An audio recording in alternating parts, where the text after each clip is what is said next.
সমবায় সমিতির নির্বাচনে সবুজ ঝড়, রাজ্যের শাসক দলের ঝড়ে ধরাশায়ী বাম এবং বিজেপি। এগরা চোরপালিয়া সমবায় সমিতির নির্বাচন এবং ৬৭-র মধ্যে তৃণমূলের জয় ৬৫ আসনে, বাকি ২ আসন পায় রাম এবং বাম জোট। আপনাদের জানিয়ে রাখি, শাসক দলের জয়ী প্রার্থী থেকে স্থানীয় বিধায়ক ও তৃণমূল কর্মীরা আবির খেলায় মেতে ওঠেন। এর পরেই এলাকায় দেখতে পাচ্ছেন সেই ছবি, একেবারে সবুজ আবির নিয়ে উচ্ছ্বসিত হয়ে রয়েছেন যারা তৃণমূল কর্মী সমর্থকরা। তারা ৬৭-র মধ্যে তৃণমূলের জয় ৬৫ আসনে। সমবায় সমিতির নির্বাচনে সবুজ ঝড়, রাজ্যের শাসক দলের ঝড়ে ধরাশায়ী বাম এবং বিজেপি। এগরা চোরপালিয়া সমবায় সমিতির নির্বাচন এবং সেখানে ৬৭-র মধ্যে তৃণমূলের জয় ৬৫ আসনে।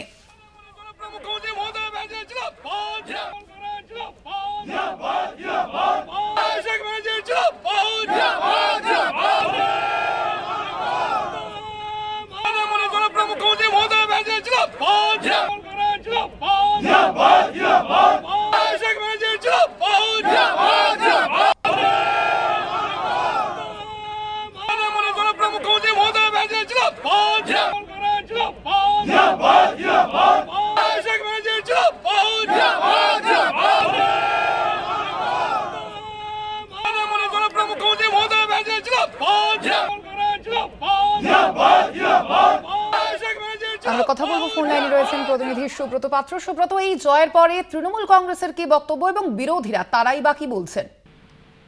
দেখো স্বর্ণালী, আমি তোমাকে প্রথমেই বলে রাখি, পূর্ব মেদিনীপুর এগরা ১ নম্বর ব্লকের চোরপালিয়া সমবায় কৃষি উন্নয়ন সমিতির আজকের ভোট ছিল। এই সমবায় সমিতির ভোটে গেরুয়া শিবির এবং শাসক দল দুপক্ষই ভোটে অংশগ্রহণ করে। সেই অংশগ্রহণের জায়গায় দেখা যায় ৬৭টি আসনের মধ্যে বিকেলে যখন গণনা শুরু হয়, একের পর এক যখন ফলাফল বেরোতে থাকে, তখনই দেখা যায় যে শাসকের ঝড়ে গেরুয়া একদম ধরাশায়ী। দেখা যাচ্ছে যে ৬৭টি আসনের মধ্যে ৬৫টি আসন এটাই জয়লাভ করে শাসক দল। তারপরেই দেখা যায় কর্মী সমর্থক থেকে এবং প্রার্থীরা এবং এলাকায় পৌঁছে যান এলাকার বিধায়ক তরুণ কুমার মাইতি, তিনি এবং কর্মী সমর্থকরা সবাই এবারে সবুজ আবির খেলায় মেতে ওঠেন। তারপরে সমর্থকরা জয় উল্লাস করেন এবং মমতা বন্দ্যোপাধ্যায় জয়ধ্বনি দেন।